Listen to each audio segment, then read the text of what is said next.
Hey guys, Brendan slash MrBKainX here. I'm going to be doing a short review of Turf Wars Part 2, the most recent Legend of Korra comic. I'm going to start out with a non-spoiler section and then get into more detail with spoilers a bit later.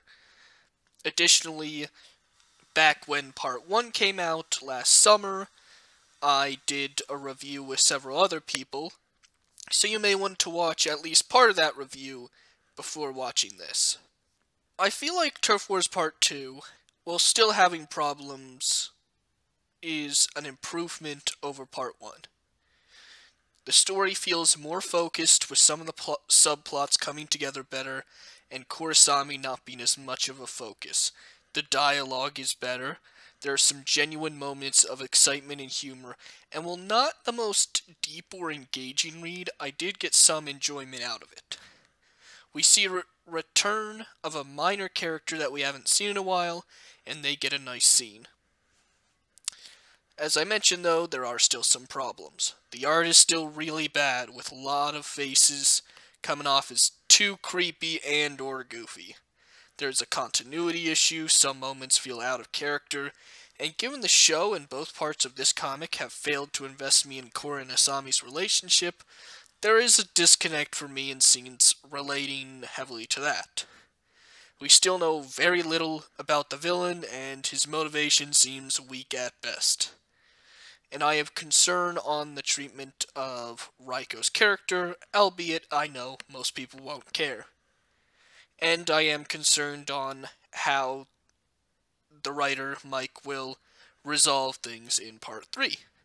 So overall, my thoughts are mixed. I think it's an improvement over Part 1, it has a few good moments and a mostly okay story, but it still has some issues and is still worse than the shows and the ATLA comics thus far. Now, I'm going to go into spoilers, so if you don't want any spoilers, you can stop watching now.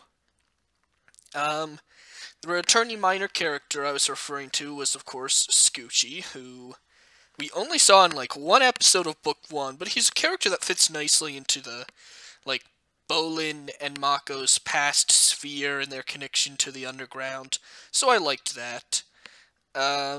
What else? Oh, the continuity issue I was referring to specifically, there might have been others, but specifically was that in the first part, one of the things that's a big part of the book is Korra and Asami realizing that not everyone is going to be accepting of their relationship, and they need to be careful about, like, who they reveal this to, and how/when, they make a big public thing about it. And that's still kept to, for the most part, in these books. When Korra and Asami kiss in the first part, it's like a thing of passion because she just saved her, and it was still mostly people they knew that were still at the battlefield, or it was sort of a battlefield at that point, but around the spirit portal at that point. And they had only, told friends like the Airbenders and Mako and Bolin, and they told Lin, who's again another close friend.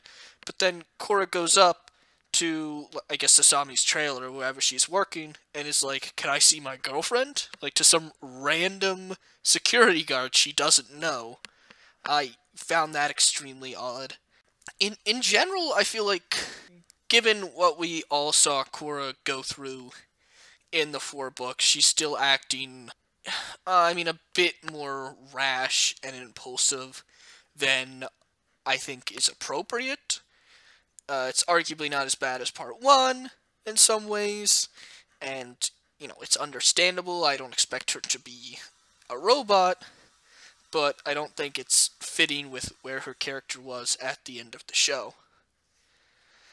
In regards to Raiko, and again, I know, not the most popular character ever, I know there's not a huge Raiko fan club, and I'm not saying he was a perfect person either, but I feel like the comic may be going too far in making him the obvious bad guy and Julie the obvious winner. Now, the comic doesn't focus too much overly on the election, so maybe it's not that bad, and seems like they have lots of other things to deal with. But in a more interesting election plotline, we could have had two characters that we were, both had good qualities about them, but they seem to be just completely. Julie is awesome, Raiko's bad. And again, he might have made some decisions that were contrasting to the main characters in the show, and in some cases, wrong decisions outright, but you always got the impression that even as a politician, he was mostly trying to always act within what was best for the United Republic and, the people of Republic City.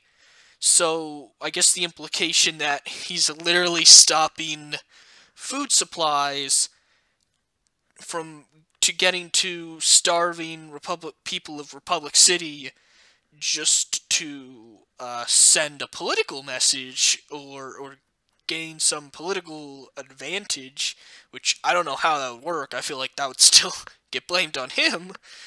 I feel like that's going too far. So I'm hoping that either that was a miscommunication between the characters and that's not actually how it went, or that was just his campaign manager. But I don't know how they're going to resolve that. What else? I guess there's also the character, I don't know how her name is pronounced, like Jargala. It's the leading of the Creeping Crystal Triad, who I'm hoping is a part of Turf Wars Part 3 or a future comic.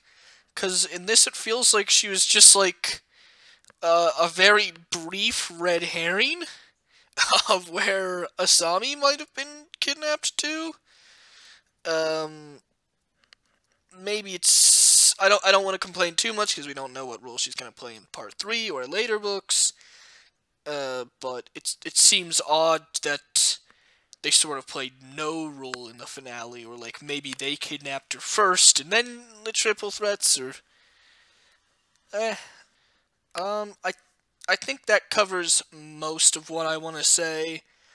I think... Oh, one more thing, I guess, is that for... I saw somebody else mention this in some other videos, but I want to say that it is kind of odd that for when one of the huge political issues is what to do with the spirit portal, and just I guess in general for the Avatar universe's coverage of spirits, it's always done so purely from a human perspective, and how are humans going to relate to spirits, and how are humans going to do this and this. It'd be interesting to more get some stuff from the spirit point of view, or more, I don't know exactly how to put it, but from not just humans interacting from them, but like their perspectives, their goals, what they want, and maybe like some of the spirits actually trying to take some steps to actively help in this situation, or actively help human-spirit relations.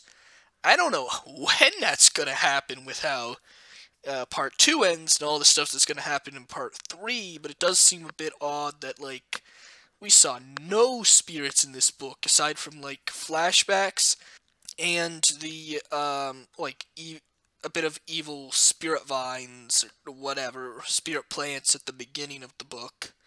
Korra even makes this interesting thing where, I doubt this will go anywhere. I feel like spirits will maybe just get, like, a small semi-resolution of how they're going to treat the portal, or kick the issue of spirits down the road in this book.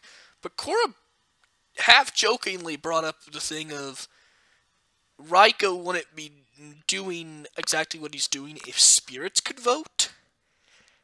And maybe this is crazy, but it's not the worst idea to maybe say that they should vote, or at the very least, a democratic representation of spirits has some role to play in government, because they're not animals, they're fully sentient, they can speak, they can think. Admittingly, I think you would have to also, if they were given the right to vote, you'd have to put some responsibility on them as well in regards to Okay, I don't know how taxes would work. Maybe that was just a crazy theory, but I don't know if they'll do anything with that. To sum up, mixed thoughts. Maybe it's sort of in the mediocre, okay range. It's definitely improvement from part 1, but the art's still really bad. It has some story issues, and in general, it's just not that good. If you liked part 1, you'll definitely like some things about this. You might be disappointed it has less Kurosami if you really liked part 1, but yeah, that's all. This got a bit rambly towards the end, but that's all I got to say. I hope you got some enjoyment out of watching this video. If you've read Turf Wars Part 2, feel free to comment your thoughts below on the quality of the book, the quality of Part 1, and where you think the comic is going to go moving forward. Thanks.